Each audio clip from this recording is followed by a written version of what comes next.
And balik-balik muna sa mga nangyari. Yes, arriving na tayo sa ating venue, sa ating annual 40. And let's see, dito dun sa City of Wellington. And here we are sa Grand Sanctuary. Yan. And let's go.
And may aquarium nga dito at ang laki ng lobster. Lobster ba yan? Akala ko naman ihahayin niya sa amin. Fresh na fresh ano, pero abang na abang ako. Pero wala namang inilabas. And dahil sa maaga pa at kakaunti pa ang tao, kaya syempre grab na natin to. Walk na naman ang lola nyo. And syempre picture. At ang ganda nga niyang 3 frame na yan.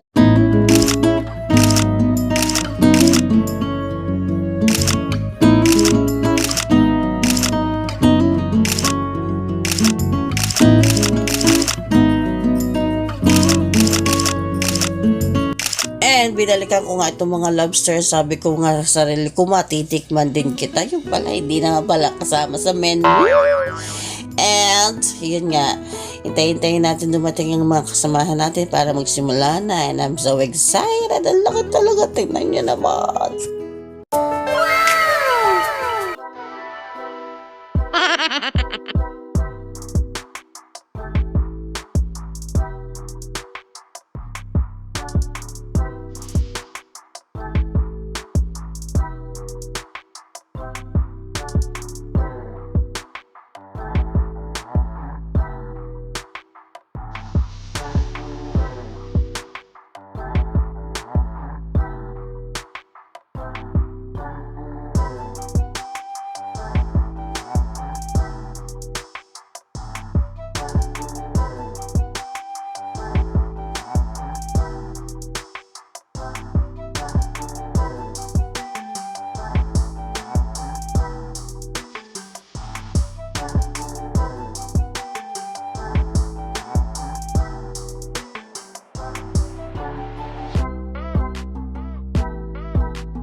Gina Soriano. Sonia Soriano. What are you dressed as? Jennifer Lopez. Jennifer Lopez. Talaga. Oh my God. I think you're too slim to be here. You look very good. Great. And who are you? Vivian. Win. And who are you dressed as? Miss Unicorn. Miss Universe. She's very modest. She doesn't think much of herself. She's only Miss Universe. Okay. And how long have you been at St. Pierre's? 12 years. Right, it's a long time. Come here, Nikki. Okay, I know this person. Nikki, which shop are you from? Queensborough. Okay, we all know you. Yeah, who are you dressed as? Miss Philippines. Okay, good. And does anyone know this handsome man? Who are you dressed as? Robin Hood. Robin Hood. This is Johnny. Johnny is Robin Hood. Yes, he's a real star. He's here to help you guys. He's a superhero. All right. Okay. Who do you think? As I go through, I want you to cheer, and I want you to start shouting out the name that you want. Just one name. So when I count to 3, you start shouting the name. 1, 2, 3.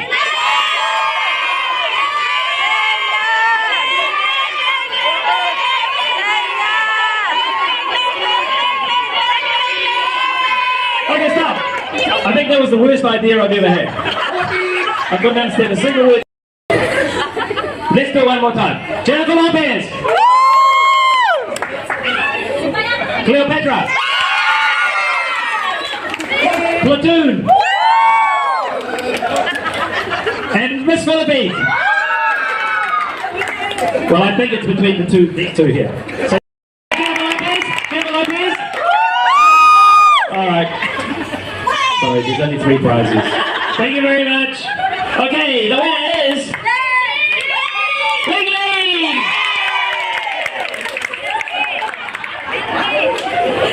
And yun na nga, nagkaroon ng best dress of the night and sila yung nanalo.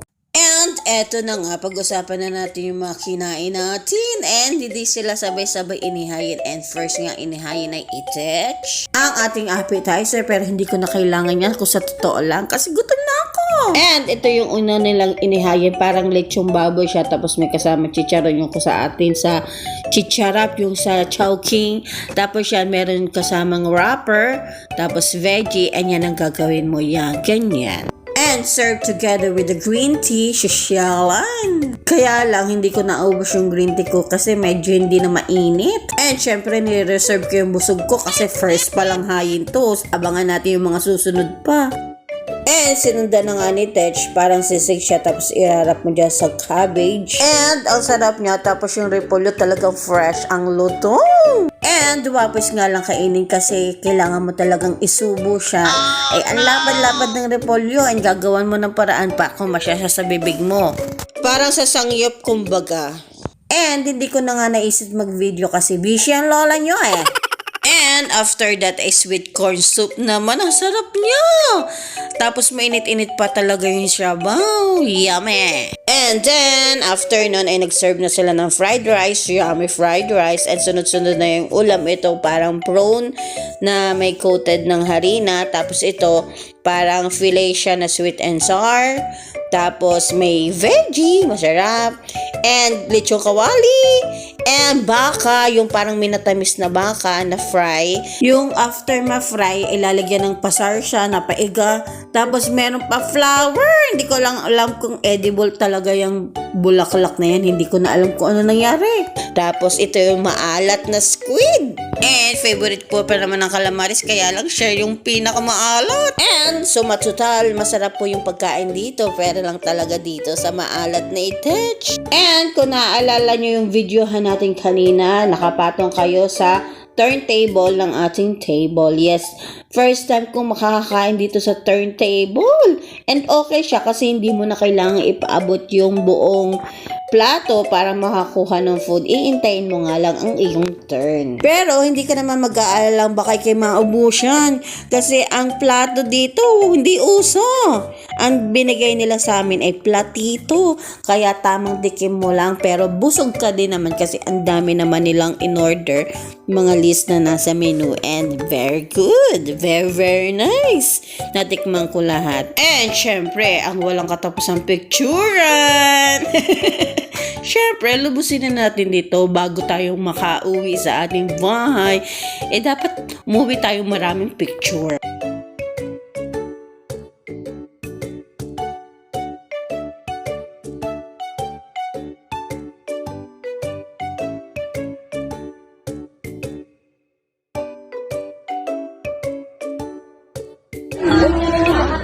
Ano ulit ito? Masaya na akong ipagbalot.